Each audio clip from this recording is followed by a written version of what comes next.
some years in charge of leisure safety. So you are one of the preeminent, renowned person to talk about this subject of building up subject area. So we are really looking forward to this session, and welcome to Bournemouth, and thank you for coming to the dinner, and then for tomorrow's panel session with our industry association, so part of that as well. And the Vice President of National Outdoor Events Association, Peter, I thought he'd disappeared. Peter Day is also with us, speaking tomorrow lunchtime, but again with us this evening for the dinner. So the dinner numbers will be a real mixture, so we're looking forward to that this evening. So over to you, Richard, to talk about creativity. Thanks. Afternoon, everybody. What's the trick question? Afternoon? Joe, I'm really impressed that there's so many people turned up for the last session of the day. Because let's be honest, you've had a very hard day, I would guess. It's really hot outside, it's been long. No? And you've got gala dinner later on tonight, and you've turned up for another boring lecture on health and safety. So I'm well impressed. I also feel a bit under pressure actually, because I was actually hoping, coming this far south, that I wouldn't actually know anybody in the audience, but unfortunately I know three, so I'm going to try and avoid contact with the two young ladies over there and my vice president over there. I've got a bit of a reputation. I've been doing event safety management for just over 20 years. And for those of you who are actually from this country, or not even from this country, Australia, places like that, you heard of the Event Safety Guide. I was the guy who instigated that over 20 years ago when I inherited 2 deaths at the Monsters of Rock concert in Castle Donington. I've only got 45 minutes or 55 minutes or an hour and 20 minutes or whatever, we started late, to try and get a message over. I have a bit of a reputation of being practical and pragmatic, and I don't mince my words, so let's get on with it. Hope you understand this. Have you an accent at work or play? Is this stimulating a few brain cells at the moment? You may be entitled to a claim. Do you know, I was driving down the A1 the other day in my car, and there's this big sign at the side of the road, and it says, you are entitled to 110% of your claim. How does that work? Apart from Philip, is there any other legal people in the room before I say too much? No, that's good. Button. Give us a ring, no win, no fee. We are surrounded by litigation, aren't we? And I, for my sins, spend most of my life working on litigation cases, some corporate manslaughter cases, some civil cases. And there's just an example of a few that I've done in the past 12 months or so. The top one, believe it or not, a guy climbed over a perimeter fence of a rock concert to gather wood to burn on the bonfire at the festival, and fell down a rabbit hole and got 15k compensation out of court. Where was this rabbit hole again? It's where I'm going tomorrow night, Castle Donington. And the tinnitus case, that's a hearing infection. That was actually a sound engineer at Wembley who didn't know that loud music could affect his hearing, and he actually got how much? 10k. The London Triathlon, allegedly the biggest triathlon in the world, got fined £500,000 last year for killing an elderly gentleman who crossed the road in front of a bike coming down. I was expert witness on that, and I wish I could tell you more, but we're filming it at the moment, so I have to be careful. I'll jump to the Christmas light switch on. I'm currently working on a Christmas light switch on in a big city in Britain, and most of you probably guess where it is, where a few people got crushed, and that's been going on for a year now, and the fingers are being pointed at the event organiser. And the last one I want to mention is the school teacher who's just served 12 months in prison for killing an 8-year-old boy. Now I might tell you a bit more of that story later on, because I really want to upset you before you go out and enjoy yourself tonight. But all those things have got one thing in common, really. They didn't actually think about event safety management properly, and they had pretty lousy paperwork. Absolutely, completely and utterly lousy paperwork. I'll come back to that point. You remember the Love Parade in Germany a few years ago? What if that was you? Could you answer those questions? How would you stand up if you were in the box being accused of all those deaths? And what about you have a programme of health and safety that's defensible? Do you know what? 99% of the population don't actually take it seriously. Because you know what? Isn't health and safety boring? It's important, but most people think it's boring.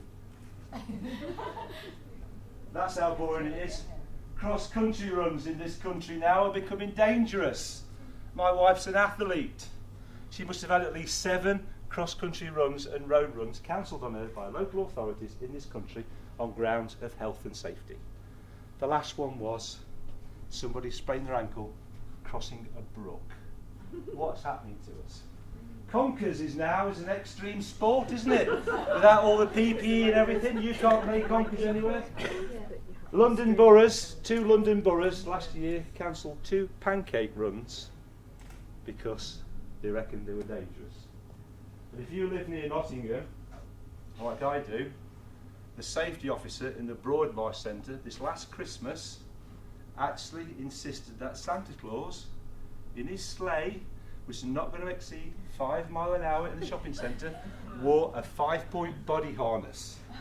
That's the sort of stuff we put in rally cars in case you turn them upside down. Right? And school trips, what's the point? We can't have them anymore. What is actually happening to the world? I reckon I bounce out of bed most mornings at 3-4 o'clock because I'm enthusiastic about what I do. Most people who work in events, or they're organisers or suppliers or whatever they are, have the same enthusiasm. It's 24/7, it's a way of life, it's not a job. You bounce out of bed, your head's full of ideas, and you walk into the office or to your boss and say, I've got this cracking idea for the next event. And you're met with the safety officer or the chief exec or whatever the boss's name is. So hold on a minute, why don't you do what you did last year? Because it was all right, people came up, people turned up, no one got injured, better still nobody died. So our events are getting less dynamic, less different nowadays. We're doing the same boring stuff all the time because we're frightened of litigation. They're supposed to be stimulating, they're supposed to be fun, they're supposed to be exciting. Events are important to us all around the world. But we've got compensation claims coming out of our ears like there's no tomorrow. The public know the rights, because guys like this over here tell them. Let's sue them, let's get some money out of them, let's pretend something went wrong. I'm sure Philip doesn't do that. People nowadays, don't they, rather than just sit like you're having to do now, watching a performance at the front, they want to participate, they want to get involved. They actually want that, seek that adrenaline, they want a bit of excitement. But then you go on a gorge walking activity, on a team building exercise in the Cheddar Gorge up the road, you fall down, you break your leg, and you try and sue the Outdoor Pursuit Centre just for having a bit of fun. That's not right, is it? For you to actually, I actually reckon there's no event, and I'll actually tell you 2 at the end that I turned down, there's actually no event that you can dream up or create that you can't actually put on legally and safely. It might cost a bit more money, might need a little bit more forethought to get it right, but you need a tool, because you don't want to end up in prison like the school teacher did for killing an 8-year-old boy. You don't want to be fined £500,000 like the London Marathon people did last year for killing a guy on the road across it, do you? And that's what scares you. That's actually what stops you doing stuff. That's what stops you being diverse and coming up with great ideas and pushing the boundaries out and coming up with exciting things to do, exciting product launches. I had an inquiry yesterday. They want to put boats on the Thames for parties, so people can actually get blind drunk in the middle of the Thames on a boat, drinking £1,000 of each bottles of champagne, and that's never been allowed before. But you could probably find a way of doing it, because there's a market there that no one's ever tapped in before. You can moor at the side of the Thames to have a party, but to go around Tower Bridge and visit the Houses of Parliament, what have you, it's a different kettle of fish. But there will be a way around it. What I actually want you guys to do is to recognise the fact that we do live in a risk-averse environment, but 99.999% of the time you can actually make it happen. You need a tool in order to work out what the right ways of doing stuff. You need to actually comply with the law. I also want you to realise, for the time being, that venue plus artiste plus audience is totally unique. You might have heard that before. And I make no apologies for saying it again. Because the combination of where you are, whatever the venue is, indoors, outdoors, on the river, on the sea, in a building, in a tent, in Battersea Power Station where we were there most weekends, which you might have seen on the TV this morning. We do an event there at least once a week. Plus the artist, whatever's going off, and the audience profile is totally unique. Now I urge you to go out and find a venue that no one's used for an activity that no one's done before, for a particular audience profile. But you actually have to comply with a lot of law. Those of you from this country, health and safety work out the management regs, etc., etc., etc. If you don't, you're in trouble. If anything goes wrong and people come seek out your paperwork, it's the event organiser that carries the can. We need to be adaptable and flexible. We also have to remember that bottom line. You can't remove all risks from your event, can we? Actually, we can't we? How do we make sure our event is completely risk-free? Don't do it. That's why we don't have pancake runs in some parts of London. That's why we don't do cross-country runs in Leicestershire, because it's too dangerous. You need a tool to analyse how dangerous or how risky your event is. What is that tool called? Risk assessments. Now, for those three of you who've seen me before, it was rumoured that I once stood up in front of an audience and said I got orgasmic about risk assessments. To put the record straight, in case the rumour's going around this room, it's not true. But I am overly enthusiastic about the concept of risk assessments, because in the world we live in, they are our tool to make absolutely anything happen. The risk assessments, that's a mate of mine at Silverstone, the risk assessments have to be unique. Now all we have to do, it doesn't matter what part of the world you come from, the risk assessment process is exactly the same. The law requires you to identify reasonably foreseeable significant hazards. In the words of Limbo, and I'm being filmed now, the blatantly bloody obvious. You know, not every eensy tiny little thing that can go wrong, but the significant things that could go wrong. And then we'll look at them and try and see how dodgy they are. Now that has to be undertaken by a competent person. And if you did the risk assessment for the London Triathlon, for example, and you failed to risk assess the crossing points where members of the public were going to walk across a dual carriageway that had live bike traffic, and you didn't do it properly, and you allowed an elderly gentleman to walk in front of a bike that was doing 30 miles an hour down the road, that hit him, threw him in the air, he landed on his head and died 2 days later in hospital. That is the person's fault who did the risk assessment, or who didn't do the risk assessment. And lots of people just play lip service. I reckon 3/4 of you guys do your risk assessments on an A4 sheet of paper, tick box, to get it out of the way because it's a legal requirement. I don't actually want to sell the concept of risk management and risk assessments to you guys on the fact that I'll see you in jail, I'll come and visit you, I'll bring you some flowers when you killed somebody. It's a legal requirement, are you all naughty, you not comply with the law. I want to sell it from the point of view that you can come up with that unique concept of the venue, the activity and the audience profile that no one's ever done before, and just analyse it by looking at reasonably foreseeable significant hazards. And you can be as creative with your control measures as you are in your original concept. The one things that event organisers are really good at, and I call them the airy fairy brigade, but they're absolutely brilliant at seeing a concept in the head that in 6 months' time you're going to produce. I remember doing the risk assessments for the Central Show in the Millennium Dome years ago.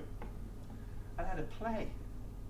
A guy had written a play about what was going on. I had to try and get inside this guy's head to try and work out what it is that he was trying to produce. It was months later when we had computer modelling of it, and it was even a lot longer than that before we actually had real rehearsals. But the secret is what is the creative thing you're trying to create on that day? And then analyse it from a health and safety point of view. Think, what might go wrong? And you can be as creative in the solutions to those risks as you can be in the theme. Because that's the beautiful thing about health and safety legislation. You all think it's boring, you all think it's anal, you all think it's there to stop you doing stuff. And you moan that there aren't specific guidance saying thou will do this and thou will do that and thou will do the other. It's to our advantage that that doesn't exist. Because you can make up, you need to be competent to that, but you can make up solutions, you can make up control measures. And actually, you can almost do anything that you want to do.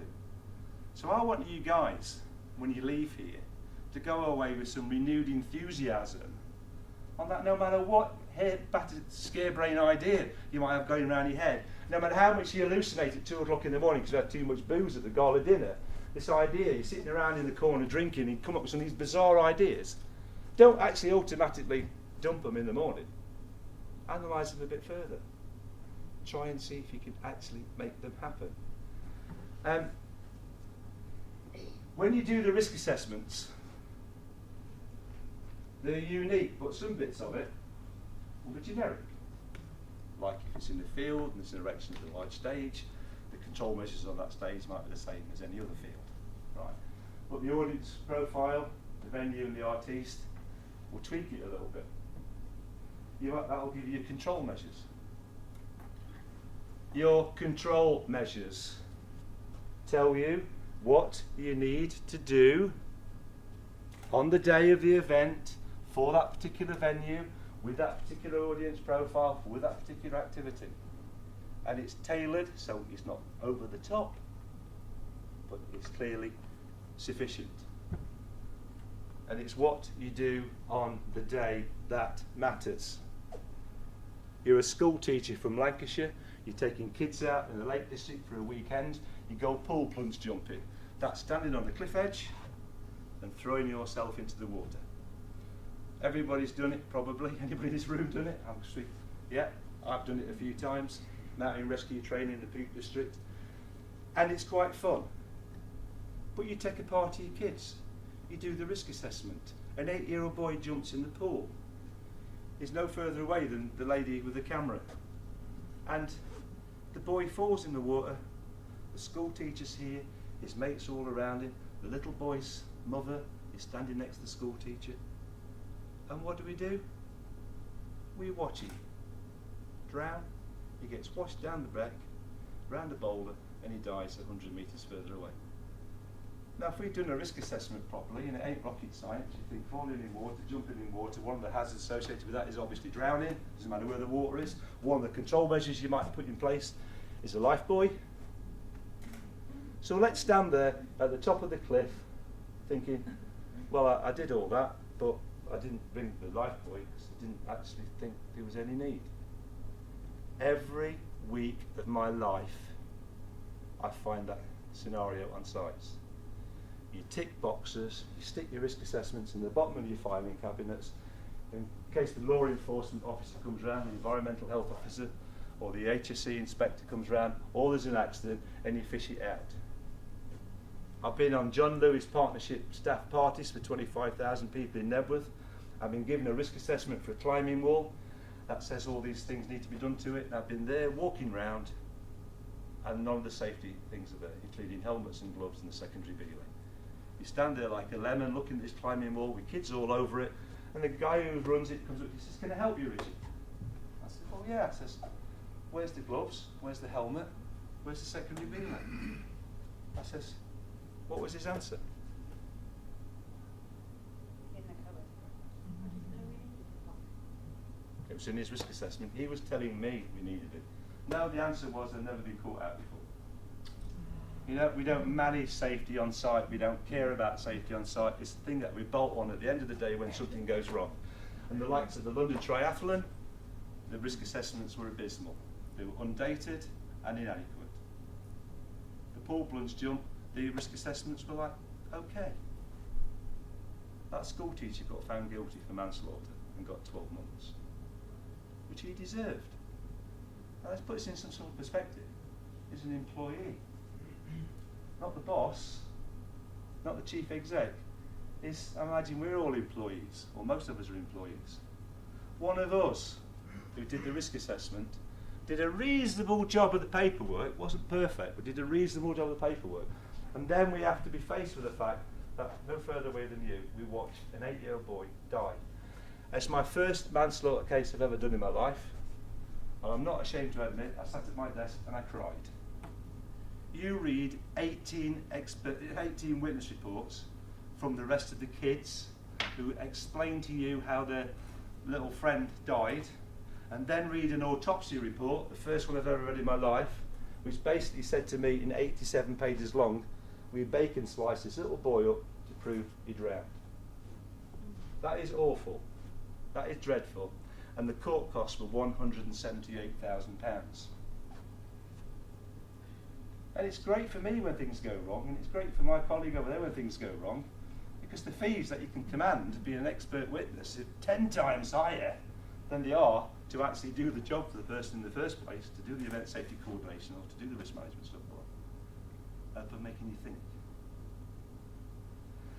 You can, I've had fireworks in Belfast, fired off a weir in the middle of Belfast, where 2 of the fallout zones were petrol stations. You can laugh, but you can do it, because I knew it was going to happen. If you didn't know it was going to happen and you've got burning plastic or cardboard, I can't remember which it was now, coming down on top of a petrol station, you have got one huge problem. But when the politicians lean on you and say their Halloween celebrations have got to be city centre Belfast and not in the big parks that they've got around there, you have to be a little bit creative with your solutions and actually try and make it happen. I can't emphasise too much how important risk assessments are. I'm losing my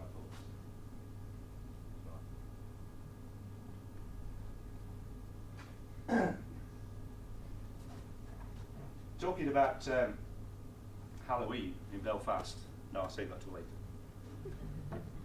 Your control measures might need to be sent to the local authorities, emergency services, and any security company you've got might want to tweak, have some sort of input.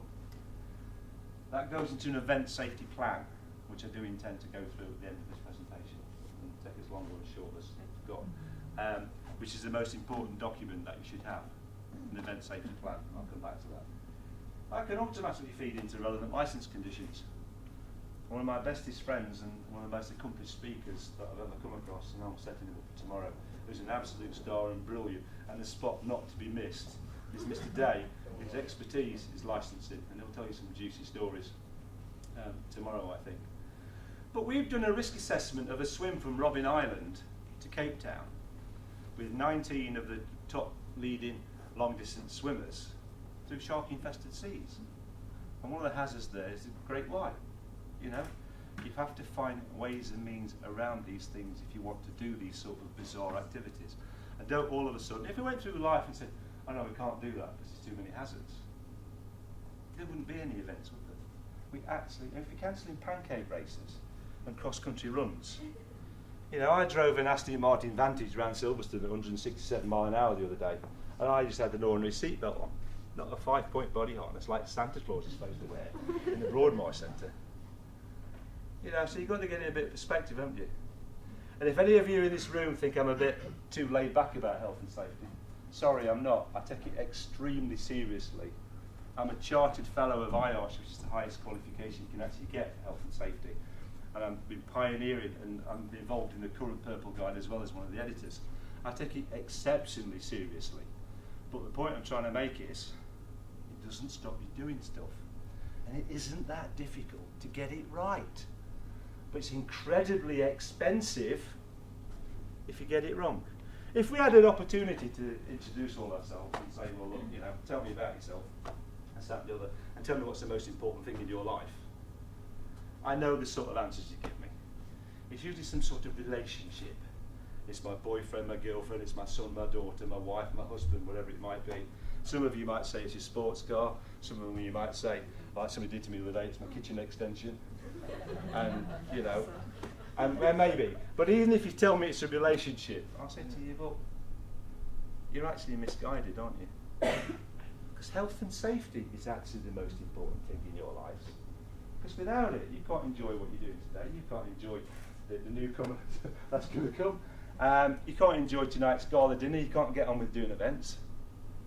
Under the Health and Safety at Work Act, all the employees are legally responsible for their actions. And we don't take it seriously. I was walking across Blackheath the other day, April, started the London Marathon, and there's a guy 5 metres up a scaff tower, speaker in one hand and a spanner in the other. He's got his leg wrapped around a scaff pole and he's blowing a gale and he's all over the place like this. And he sees me looming out the door because it's about 4:20 in the morning. He says, "Oh, I know you, don't I? You're the safety man, you were here last year." I says, "Yeah." I says, "I suppose you're going to give me a rollicking." That was polite for the recording. "You're going to give me a rollicking?" Because I said, "Why?" He says, "Well, I'm 5.5 metres up in the air and I haven't got a harness on. It's illegal." I said, "Have you thought this one through, mate?" He says, "What do you mean?" I says, "Well, you're not going to fall on top of me because I'm not stupid enough to stand underneath you. There's nobody else here. So if you do fall, let's think this one through. You're only going to injure yourself. You're on a concrete plinth. You might land on your head. You split your head open. You pour your brains all over the floor and you die. Why should I care?" He looked at me like, unfortunately, some of you are looking at me now.